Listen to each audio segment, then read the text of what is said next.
ধরো তুমি তোমার বন্ধুদের সঙ্গে এবং শিক্ষক এবং তোমার ক্লাসমেটদের সাথে কোথাও ঘুরতে যাচ্ছিলে, ট্যুরে যাচ্ছিলে, তবে সমুদ্র সৈকতের মাধ্যমে তোমরা কোনো একটা দ্বীপের মধ্যে যাওয়ার জন্য চেষ্টা করছিলে। এমন সময় তোমরা সমুদ্রের মাঝখানে আসাতেই একটা তুফান আসে, যা তোমাদেরকে নিয়ে একটা অজানা দ্বীপে নিয়ে ফেলে দেয়, যেখানে কোনো সিগন্যাল নেই, না আছে কোনো জীবজন্তু। যদিও কয়েকটা জীবজন্তুর আওয়াজ শোনা যাচ্ছে এবং নদীর তীরে মাছ এবং পাড়ে অনেক কিছু দেখা যাচ্ছে, তবুও তোমরা ওইখানে আটকে গেছো। তখন তুমি কি করবে? আর সেখানে আহত হয়েছে এবং কয়েকজন মারাও গেছে। তো তোমাদের শিক্ষক যারা ছিল তারা সবাই মারা গেছে, শুধু দুইজন শিক্ষিকা আর একজন শিক্ষকই বেঁচে আছে। তাও একজন শিক্ষিকা আহত, আর বাকি স্টুডেন্ট, যাদের মধ্যে স্টুডেন্ট ছিল মাত্র 5 জন, আর তার মধ্যে একজন হচ্ছে তুমি। তখন তুমি কি করবে? আর যে স্পিড বোটটাতে করে তোমরা এসেছিলে তা সম্পূর্ণভাবে ভেঙে চুরমাচুর হয়ে গেছে এবং সেটার পার্টগুলো খুঁজে পাওয়া যাচ্ছে না। মানে তোমরা এসে দেখো কি তোমরা বালুচরে পড়ে আসো। তখন তোমরা কি করবে? তো চলো আজকের গল্পটা শুরু করা যাক। গল্পের শুরুতেই দেখানো হয় এক ছেলে যে দৌড়ে যাচ্ছে স্কুলে, কারণ আজকে তারা স্কুলে একটা বিশেষ অনুষ্ঠান আছে, মানে কি বিশেষ মিটিং। তো সে দৌড়ে যায়, কিন্তু লেট করার কারণে সে যেতে যেতে দেখে কি মিটিং শুরু হয়ে গেছে এবং টিচার তাকে ভিতরে ঢুকতে বলে। তারপর সে গিয়ে একটা সিটে বসে পড়ে এবং একটা মেয়ের দিকে তাকিয়ে থাকে। আর মেয়েটি হচ্ছে আর কেউ না, মেয়েটি হচ্ছে তার গার্লফ্রেন্ড। আর যে শিক্ষিকা সামনে বক্তব্য দিচ্ছেন এবং কথা বলছেন, তিনি হচ্ছে সেই তার গার্লফ্রেন্ডের মা। তো তারা কথা বলতে বলতে বলতে শুরু করে দেয় তারা একটা ট্যুরে যাবে, কে কে যাওয়ার জন্য তৈরি। ক্লাসে উপস্থিত ছিল 30 জন ছাত্র ছাত্রী, তাদের মধ্যে মাত্র 15 জনই হাত তোলে যাওয়ার জন্য প্রস্তুত, আর বাকি 5 জন চিন্তায় পড়ে যায়, আর বাকি 10 জন যাবে না বলে জানায়। শিক্ষক এবং শিক্ষিকারা সবাই মিলে অ্যামাউন্ট ডিসাইড করে।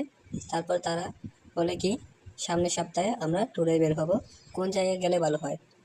আমরা কি কোনো পাহাড়ি অঞ্চল কিংবা নদীর দিকে কিংবা সমুদ্র সৈকতের দিকে কিংবা কোনো দ্বীপে, কোথায় যাব, কোথায় গেলে ভালো হয়, এটা জানতে চাওয়াতে সব স্টুডেন্টরা বলল আমরা সমুদ্র সৈকতে যাব, আমরা দ্বীপে যেতে চাই, কারণ আমাদের সমুদ্রের মাঝখানে যে দ্বীপগুলো থাকে সেগুলো দেখার অনেক ইচ্ছা। আমরা সেখানে সার্ভাইভ করার একটা প্ল্যান করতেছি, আমরা ওইখানে 1 সপ্তাহ গিয়ে থাকবো। এটা শুনে শিক্ষক শিক্ষিকারা হাসতে শুরু করলো, বললো আমরা এমন কোনো ভয়ঙ্কর জায়গায় যাবো না যেখানে তোমাদেরকে এত কষ্ট করতে হবে। এটা বলে হাসতে হাসতে বললো আচ্ছা ঠিক আছে, আমরা দ্বীপের দিকে যাব। তো দ্বীপের জন্য তারা সিলেক্ট করলো মালদ্বীপ। যদিও মালদ্বীপ অনেকটা বড় ছিল, তারা তাই যেতে চাইছিল না। তারা বললো আমরা এমন কোনো দ্বীপে যেতে চাই যেটা সমুদ্রের মাঝখানে এবং সেটা একদম ছোট, এখানে মানুষজন একদম কম। এটা শুনে শিক্ষক শিক্ষিকারা বললো এটা খুবই বিপজ্জনক হতে পারে, কিন্তু ছাত্রছাত্রীদের কথায় তারা রাজি হয়ে গেল। এবার সময় হলো যাওয়ার। 1 সপ্তাহ পর সবাই বাসা থেকে প্যাকিং করে চলে আসছে। তারা একটা বড় স্পিড বোট, যেটা দেখতে গেলে একটা ছোটো জাহাজের মতো, সেটা নিয়ে যাচ্ছে। সবাই খুবই আনন্দ করছে, গান বাজাচ্ছে এবং যাচ্ছে। কিন্তু হঠাৎ সিস্টেমে একটা সমস্যা হওয়ার কারণে তাদের বোট নিজে নিজে চলতে শুরু করে। ক্যাপ্টেন সেটা বুঝতে পারলেও কাউকে কিছু জানায়নি, কারণ এতে তার কেরিয়ারের সমস্যা হতে পারে। সবাই তাকে নানাভাবে দোষারোপ করতে পারে এবং সবাই আতঙ্কিত হয়ে ভয় পেয়ে চিল্লাচিল্লি করতে পারে। তাই সে এটাকে সমাধান করার চেষ্টা করছে, আর এটা চেষ্টা করতে করতে সে তার বোটটা চলে যায় একদম সমুদ্রের এমন একদিকে যেখানে যাওয়ার পর সিগন্যাল আর কোনো রকম কাজ করছে না। সে কোন দিকে আছে সেটাও কাজ করছে না। আর তখনই সামনে একটা তুফান, সে জাহাজটাকে ঘোরাতে চাইলেও তুফানটা জাহাজটাকে টেনে তার ভিতর নিয়ে নেয়। আর সেই তুফানের পর যখন সবাই চোখ খুলে তারা সবাই দেখে একটা দ্বীপে তারা আটকে রয়েছে। আর তাদের মধ্যে অনেকেই নিখোঁজ। তারা এসেছিল 20 জন, যার মধ্যে 15 জন ছিল ছাত্রছাত্রী, আর 5 জনের মধ্যে 4 জন ছিল শিক্ষক শিক্ষিকা, 2 জন শিক্ষিকা এবং 2 জন শিক্ষক, আর 1 জন ছিল তাদের গাইড দেওয়ার জন্য, আর ক্যাপ্টেন সহ 21 জন ছিল তারা। কিন্তু এখানে দেখি কি তারা আছে মাত্র 15 জন। তাদের মধ্যে ছাত্র অনেকে নেই এবং শিক্ষক 1 জন নিখোঁজ, ক্যাপ্টেনও নিখোঁজ, আর তাদের গাইড দেওয়ার জন্য যে এসেছিল সেও নিখোঁজ। এবং তারা যে বুটটাতে করে এসেছে সেটা কয়েকটা ভাঙা টুকরো সামনে পড়ে আছে, কিন্তু পুরো বুটের অংশটাই এখানে নেই। তারা সবাই আতঙ্কিত, একজন একজনকে তুলে তুলে নিয়ে সাইডে নিয়ে বসাচ্ছে, তাদেরকে পানি এনে দিচ্ছে এবং তারা নিজেরা অনেকে ভয়ে কাঁদছে। তারা কিছু বুঝে উঠতে পারতেছে না যে কী করবে এখন। তাদের কাছে মোবাইল ফোনও নেই, আর যে কয়টা মোবাইল ফোন শিক্ষক শিক্ষিকার কাছে আছে সেগুলো তো সিগন্যাল পাওয়া যাচ্ছে না। তারা কিছু বুঝতে পারতেছে না। তো এমন সময় শিক্ষক শিক্ষিকারা বলতে লাগলেন, যারা আহত হয়ে আছেন তারা বলতে লাগলেন, তোমাদের একটা সার্ভাইভ করার ইচ্ছা ছিল না, এখন করো সার্ভাইভ, তোমাদের ইচ্ছার কারণে আজকে আমরা এখানে আটকে গেছি। এটা বলে রাগান্বিত হয়ে তাদের দিকে তাকিয়ে রইল।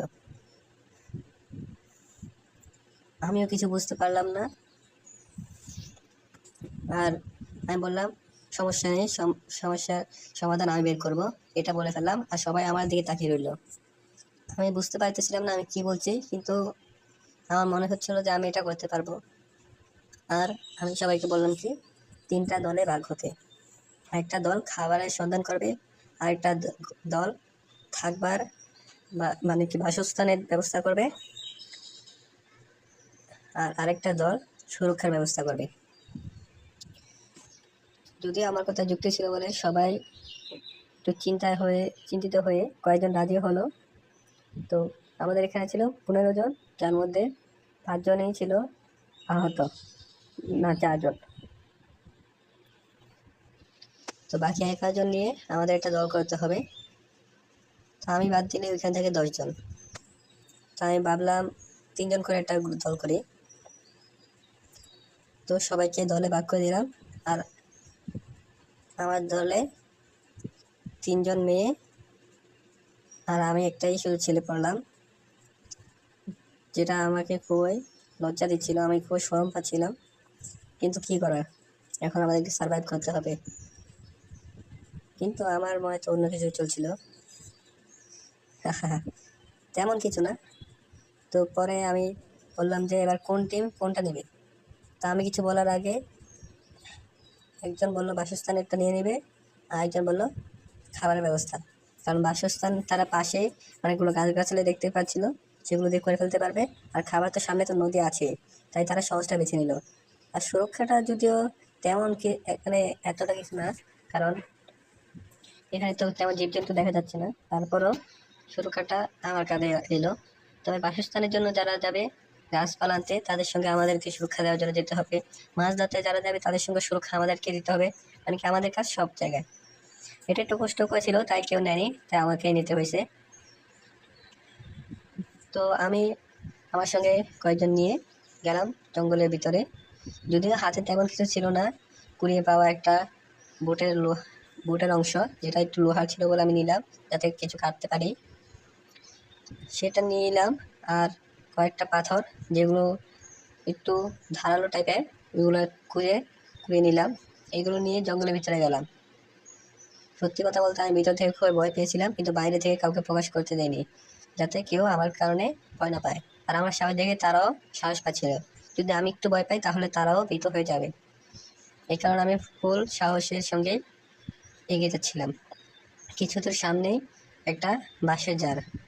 আমি সত্যি অবাক হলাম, কারণ দ্বীপের মধ্যে এমন বাঁশ দেখা অসম্ভব। তা আমি জানতাম বাঁশের জারের মধ্যে সাপ থাকে, তাই তাদেরকে বললাম হুঁশিয়ার, যে কোনো সময় সাপ অ্যাটাক করতে পারে। এটা বলার পর সঙ্গে সঙ্গে দেখলাম কি বাঁশ থেকে বেরিয়ে একটা সাপ নামছে, যেটা আমাদের দিকে আস্তে আস্তে এগোচ্ছে। আমি বললাম কেউ জায়গা থেকে নড়বে না। আমি নিজে ভয়ে পালানোর কথা ভাবছি, কিন্তু কাউকে বলছি না দৌড় দিতে। কারণ আমি জানি দৌড় দিলে সাপটা আমাদেরকে দৌড়াবে। তাই আমি আস্তে করে লোহার টুকরোটা হাতে শক্ত করে ধরে নিলাম।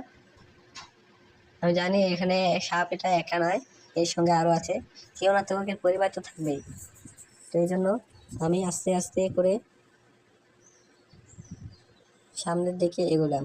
যদিও সবাই এই টাইমে পিছনের দিকে যায়, আমি সামনের দিকে যাচ্ছি, কারণ আমি সাপটাকে ভয় দেখানোর চেষ্টা করছি। কারণ সাপটা বেশি বড় নয়, কিন্তু তবু আমার কাছে ওইটা বিশাল লাগছিল। কারণ সাপটার বেয়ার প্রায় 2 মুট আর লম্বা 7-8 ফুটের কাছাকাছি। মানে কি এটা একটা অজগর ছায়ার মতো। তো আমি ভয় পেয়ে তো সামনের দিকে এগোলাম। আর আমি সামনের দিকে এগোতে দেখে সাপটাও স্থির হয়ে আস্তে আস্তে পিছের দিকে যেতে লাগলো। আর এটা দেখে আমি সাহস পেলাম, আর তাই আমি হাতে আরও একটা লাঠি নিয়ে ভাবছিলাম সামনে দিয়ে যাবো, পরে ভাবি না, লাঠি দেখলে সেটা আমাকে ছুবলও মারতে পারে। তাই আমি কিছু না নিয়ে আস্তে আস্তে সামনের দিকে গেলাম, গিয়ে দাঁড়িয়ে পড়লাম আর সাপটার চোখের দিকে তাকিয়ে রইলাম। সাপটা স্থিরভাবে আমার চোখের দিকে কিছুক্ষণ তাকিয়ে থাকার পর সাপটা নিজে নিজে চলে গেল। এটা দেখে বাকিরা কেমন একটা অবাক হয়ে তাকিয়ে রইল। তারা বলল, তুই কি সাপের সঙ্গে কথা বলতে পারিস? আর যে মেয়ে দুজন আমার সঙ্গে এসেছিল, আমরা 4 জন এসেছিলাম, একজন ছেলে, আমার সঙ্গে একজন ছেলে আর 2 জন মেয়ে এসেছিল। তো ছেলেটা বললো, তুই কি সাপের সঙ্গে কথা বলছিস? সাপটা পালালো কেন? আর মেয়েগুলো তো অবাক হয়ে বলল, কে বন্ধু, তুই কি সাপের রাজা নাকি? তুই তো দেখা যায় সাপেকে ইমপ্রেস করতে পারিস। এটা বলে তারা হাসতে লাগলো। তাই বললাম, বেশি কথা বলিস না, আরও সাপ আছে এখানে, যে কোনো সময় আসতে পারে। এটা বলতে তারা আবার শান্ত হয়ে গেল। তারপর আমি সামনে গিয়ে আস্তে আস্তে কয়েকটা বাঁশ কাটলাম। প্রথম বাঁশটা কাটলাম, কোনো সাপ ছিল না। দ্বিতীয় বাঁশটাতে খুব দেওয়ার সঙ্গে সঙ্গে একটা সাপ লাফ মেরে উঠলো, যেটাতে আমি আহতও হতে পারতাম, কিন্তু আমি মাথা সরে ফেলার কারণে সাপের ছোবলটা আমার গায়ে লাগেনি, সেটা পড়ে গেছে। আর এই সাপটা ওইটা থেকে একটু ছোটো ছিল। আর এই সাপটা আমাকে দ্বিতীয়বার আক্রমণ করার চেষ্টা করাতে আমি আমার হাতে দাঁড়ালো ছুরিটা দিয়ে, বলতে গেলে সেই লোহার টোকাটা দিয়ে তার কল্লা কেটে ফেললাম। আর সে যে বাঁশটা কেটেছি সেটা নিয়ে সেখান থেকে যাওয়া শুরু করলাম। আমরা সেখান থেকে দৌড়ে চলে আসলাম। আর সবাই দৌড়ে আসাতে দেখে বললো, কী হয়েছে কী হয়েছে? আমরা বললাম, ওইখানে এত পরিমাণে সাপ ছিল যে কী বলবো, আর আমাদের উপর অ্যাটাকও করছে। এটা শুনে সবাই একটু ভয় পেলো, কিন্তু আমার প্রশংসার কথা সবাইকে বলাতে বাকি বন্ধুরা যখন আমার প্রশংসা সবার কাছে বললো, তখনই তাদের আবার সাহস হলো আর সবাই হাততালি দিল। তো সে যে বাঁশটা কেটে এনেছি সেটাকে কেটে টুকরো টুকরো করলাম। কিন্তু আমাদের আরও গাছের প্রয়োজন আছে, গাছের ডালপালা পাতা। তো আমরা যে গাছগুলা একদম তীরের সাইডে, মানে আমাদেরকে জঙ্গলের ভিতরেও ঢুকতে হবে না, ওই গাছগুলো কাটা শুরু করলাম। যদিও গাছগুলো বেশি মোটা ছিল, আমাদের হাতের লোহার টুকরাটা দিয়ে কাটা কষ্টকর হচ্ছিল, কিন্তু আমরা গাছে উঠে ছোটো ছোটো ডালগুলো কাটছিলাম। কিন্তু গাছের মধ্যে ছিল আরও ভয়ঙ্কর প্রাণী। গাছের মধ্যেও সাপ ছিল, কেঁচো ছিল, এবং আরও যেগুলাকে আমরা চিনিও না। কিন্তু আমি ভয় না পেয়ে কাটলাম। এমনকি একটা সময় দেখলাম উপরে একটা বিশাল বড় বাসা। সেটা কিসের বাসা সেটা তো জানি না, কিন্তু ওইটাতে চাইলে আমরা 5 জন মানুষ আরামে থাকতে পারবো, এত বড় বাসা। মানে কি যেন একটা ঘর বানিয়ে রাখছে কেউ। তো সেটা দেখে আমি আস্তেই করে নেমে চলে আসলাম, আর ওটা যে কোনো প্রাণীর হতে পারে। তো নিচে আসার পর আমি যে ডালগুলো নিয়েছি সেগুলো দিলাম, তারপর আরও কয়েকটা ছোটো ছোটো গাছ পেলাম, যেগুলোকে কেটে টুকরো করে আমার একটা ঘর বানালাম। এবার গেলাম মাছ ধরতে। তো মাছ ধরার জন্য বাসায় যে চিকন ঢালগুলো ছিল ওইগুলো দিয়ে একটা বড়শি বানালাম। বড়শি বানানোর পর সেগুলোকে কীভাবে কাজে লাগানো যায় সেগুলোতে একটা তো ছিপ লাগাতে হবে। অনেকক্ষণ ভাবার পরে আমরা মেয়েদের কসমেটিক্সের থেকে কিছু অংশ ভেঙে নিলাম, ভেঙে ওইগুলোকে চিপ হিসাবে আটকে তারপর দিলাম। এমনকি আমাদের সঙ্গে আসা কয়েকটা মেয়ের জামাও ছিঁড়ে সেগুলো দিয়ে জাল বানালাম যাতে মাছ ধরা যায়। এটাতে তারা চিৎকার করলেও কী করবে, সার্ভাইভ করতে হবে, তাই তারা আর বেশি কিছু বলে নাই। এমন সময় কি একটা আওয়াজ হয় দ্বীপের মাঝখান থেকে। সবাই একটু ভয় পেলেও কেউ কিছু আর বলে না। তারপর আমরা গিয়ে সমুদ্রের মাঝখান থেকে কয়েকটি মাছ ধরে আনলাম। যদিও মাছ বেশি ধরতে পারি নাই, মাত্র 7টা মাছ, তাও আবার ছোটো ছোটো। এখন আগুন ধরানোটা হচ্ছে বিশাল চ্যালেঞ্জ। কারণ আগুন ধরানোর কাছে আমাদের কাছে কোনো উপকরণই নেই যা দিয়ে আগুন ধরা যাবে। এমন সময় যে স্যার কখনো সিগারেট ধরেও নি, সেই স্যার বলে আমার কাছে গ্যাস লাইট আছে। এটা শুনে সবাই অবাক, কারণ এই স্যার হচ্ছে আমাদের স্কুলের সব থেকে ভালো এবং ভদ্র স্যার, যে কখনো সিগারেট খায় না এবং অন্যায় কাজ তো করেই না। তার কাছে গ্যাস লাইট শুনে সবাই অবাক। সে বললো কি, আমার একটা কাজের জন্য আমি এটা রেখেছিলাম, তোমরা চাইলে এটা নিতে পারো। এখন আমাদের এটা প্রয়োজন, তাই আমরা আর কথা বাড়ালাম না, গ্যাস লাইটটা নিলাম। কয়েকটা শুকনো কাঠও একত্রিত করতে হবে, তাই আমরা শুকনো কাঠ খোঁজা শুরু করলাম। গাছের নিচে তো এর কোনো অভাবই নেই, কারণ এটা একটা জঙ্গল যেখানে কেউ আসে না, তাই শুকনো কাঠও পুড়ে পুড়ে অনেকগুলো হয়ে রয়েছে। তো আমরা সেগুলো কিনে একসঙ্গে করে তারপর সেগুলোতে আগুন ধরালাম। আগুন ধরানোর পর মাছগুলো পুড়ে সবাইকে দিলাম। এখন রাতের খাবারও তৈরি করতে হবে, কারণ এখন যেগুলো মাছ ধরছি সেগুলোও শর্ট পড়ে গেছে, কিন্তু কমিয়ে কমিয়ে খাওয়ার কারণে তাও কোনো রকম ম্যানেজ করা হয়েছে। তো রাতের জন্য আবার মাছ ধরতে যাওয়া হলো। সবাই এই পানিতে এখন গোসল করবে, কিন্তু এই পানিতে কেমনে মেয়েরা গোসল করবে তা একটা চ্যালেঞ্জ হয়ে গেল। তো এখন আমাদেরও কিছু করার নাই। আমি তাও কয়টা পাতা কেটে আনলাম, কিন্তু আমি পাতা কেটে আনতে আনতে দেখি কয়েকটা মেয়ে ছোটো ছোটো কাপড় পরে ব্রা আর প্যান্টি পরে নেমে গেল গোসল করতে। যার কারণে আমাদের সঙ্গে থাকা, আমার সঙ্গে ছিল আরও দুজন ছেলে, মানে স্টুডেন্ট, আর একজন শিক্ষক। শিক্ষক যদিও তাদের দিকে তাকাচ্ছিল না, কিন্তু ওই ছেলে দুটো তাকিয়েছিল ঠিক আমি যেভাবে তাদের দিকে তাকিয়ে রয়েছিলাম, ঠিক একইভাবে। কিন্তু আমি তো এগুলোর দায়িত্ব নিছি, মানে এখন আমি লিডার, তাই আমি এমন কোনো চিন্তা না করে আমি বললাম কি, আমি তো গোসলখানার ব্যবস্থা করতেছিলাম, তোমরা এমন কীভাবে নেমে গেলে? তো তারা বললো কোনো সমস্যা নেই, এটা আমাদের ইচ্ছা। তাই আমি আর কিছু বললাম না। তো আমিও কাপড় খুলে আমিও ঝাঁপ দিলাম পানিতে। তো সবাই পানিতে একজনকে আরেকজন ছুঁড়ে মারতে লাগলাম, সবাই আনন্দ করেছিলাম। আর কয়েকজন ওইদিকে ঘর তৈরিতে ব্যস্ত ছিল, যারা ওইটা দায়িত্ব নিছে। তারা বলতে লাগলো, দাঁড়া ভাই, আমাদের জন্য একটু দাঁড়া, আমরাও আসতেছি, আমরা একটু আনন্দ করি। আমরা বললাম, আচ্ছা ভাই দাঁড়া, আমরা তোকে একটু সাহায্য করি। এটা বলে সবাই গোসল আমাদের রেখে আবার তাদেরকে গিয়ে সাহায্য করতে শুরু করলাম। সবাই মিলে করাতে খুবই দ্রুত হয়ে গেছে। আর এমনিতেও আমরা তো এখানে কোনো বিশাল অট্টালিকা তৈরি করতেছি না, আমরা শুধু কোনো রকম একটা ছাদ আর সাইড দিয়ে কিছু দিয়েই কোনো রকম থাকার মতো একটা ঘর তৈরি করলাম, যেটাকে যদি জোরে একটা লাথি মারে তাহলে পুরো ঘরটা ভেঙে পড়বে এরকম। কিন্তু তারপর কি করার, এটাই আমাদের এখন খবর। তো সবাই মিলে এবার আবার পানিতে ঝাঁপ দিলাম আর গোসল করতে লাগলাম। আমাদের লাফালাফি দেখে শিক্ষক শিক্ষিকারাও হাসতে লাগলো। আমি বললাম যে, ম্যাম আপনারা চলে আসেন। এটাতে ম্যাম খুবই লজ্জা পেল, কিন্তু বলল, না থাক, তোমরাই করো, তোমরা ছাত্রছাত্রীদের সঙ্গে আমাদের কী কাজ? আমি বললাম, ম্যাম এখানে আমরা সবাই আটকে গেছি, এখানে ছাত্রছাত্রী কি, এখন সব বলে যান, আসেন সবাই একসঙ্গে আনন্দ করি। এটা বলাতে ম্যাম একটু হালকা লজ্জা পেল। ম্যাম আহত ছিল, তাই উঠতে পারতেছিল না, তাই আমি গেলাম, গিয়ে ম্যামকে ধরে আস্তে আস্তে আনতে লাগলাম। তো ম্যাম বললো, আমার তো আবার একটু কাপড় খুলতে হবে। তো এখন তো দুজন ম্যামই আহত অবস্থায় ছিল, একজনের পায়ে আঘাত পেয়েছিল আর একজনের হাতে। তো আমি কি করলাম, প্রথমে যে ম্যামটিকে নিলাম, তার তার নাম হচ্ছে আনিকা। আর আনিকা ম্যামকে ধরে আস্তে আস্তে নিয়ে গেলাম বাসস্থানে, যেখানে আসলে থাকার জন্য বানানো হয়েছে। ওইটা চারদিকে হালকা হালকা হালকা হালকা ছাপড়ে দিয়ে দেয়াল, মানে কি পাতা দিয়ে দিয়ে রাখছে। তো ওইটার কারণ যাতে ম্যাম কাপড় চেঞ্জ করতে পারে, তাই ওইটাতে নিয়ে গেলাম। তো ওইটাতে নিয়ে যাওয়ার ছিলাম যে সবাই আমাদেরকে তাকিয়ে রয়েছিল। এখন আমার কী করার, আমি দায়িত্ব নিছি। শিক্ষকও আমাদেরকে হা করে তাকিয়ে রইল। আর ম্যাম আমার সাইজেরই ছিল, যদিও আমি স্টুডেন্ট ছিলাম, কিন্তু ছেলে তো, তাই ম্যাম আমার থেকে হালকা ছোটোই ছিল বলতে গেলে, লম্বাতে এবং সাইজেও। যদিও ম্যাডামের ওই দুটার সাইজ একটু বড়ই ছিল, যা আমার মাথায় একটু একটু গিয়ে আসতে লাগলো, শরীরে বাঁচতেছিল, তারপর আমার ফিলিংস উঠছিল। কিন্তু কী করবো, আমি তো দায়িত্ব নিছি। তাই আমি আস্তে আস্তে ম্যামকে ঘরে ঢুকলাম, ম্যামকে যে ঘরটা আমরা বানিয়েছি ওখানে ঢোকানোর পর ম্যামকে ছাড়লাম যাতে ম্যাম দাঁড়াতে পারে কিনা চেক করলাম। ম্যাম দাঁড়াতে পারে না, ম্যাম পড়ে যেতে লাগলো।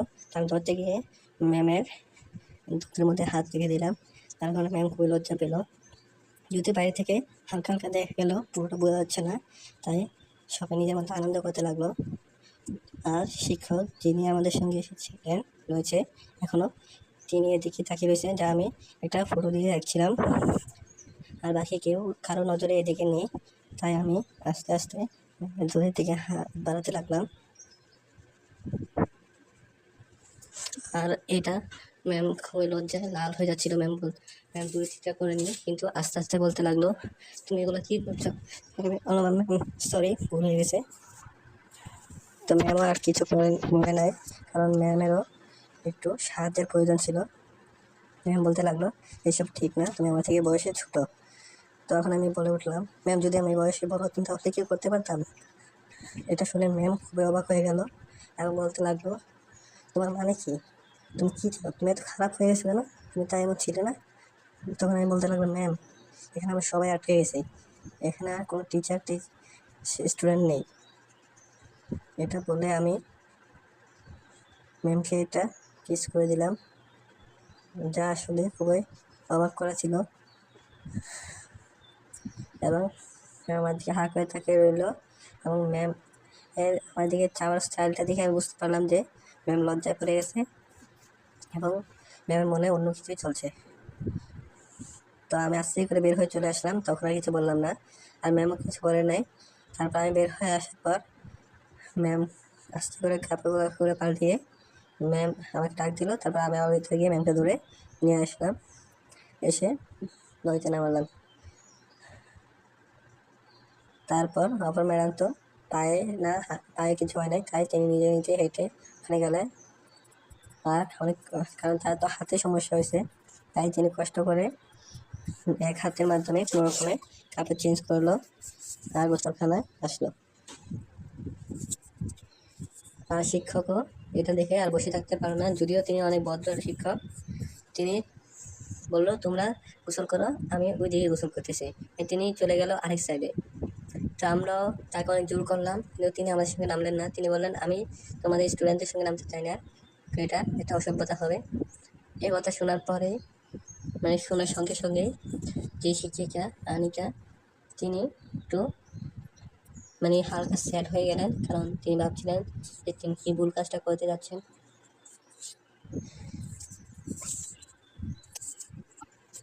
তো আজকের গল্প এতটুকুই থাক, দেখা হবে পরের ভিডিওতে আবার, এটার পার্ট 2 নিয়ে। আল্লাহ হাফেজ।